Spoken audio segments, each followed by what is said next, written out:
African Apostolic Church of Apostles of Africa, number 8, Jefferson Road, Logan Park, Hatfield, Harare. I let it be known to you, my brethren, that the gospel I preach is not by men, for I did not receive it from men, nor was it taught to me by men, but it was by the revelation of Jesus Christ. Galatians 1.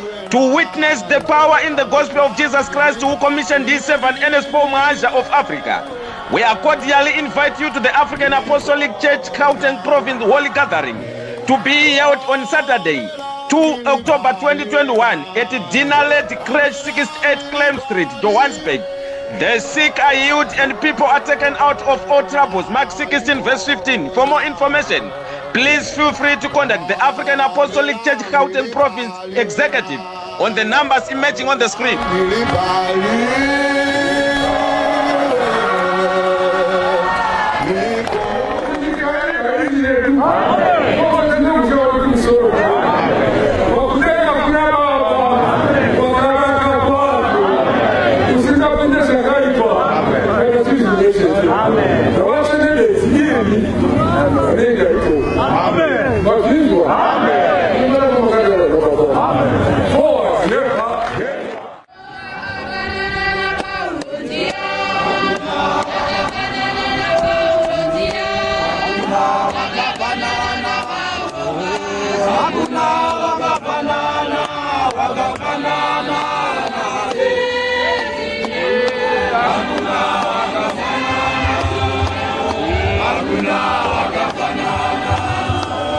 Hakuna wakafanana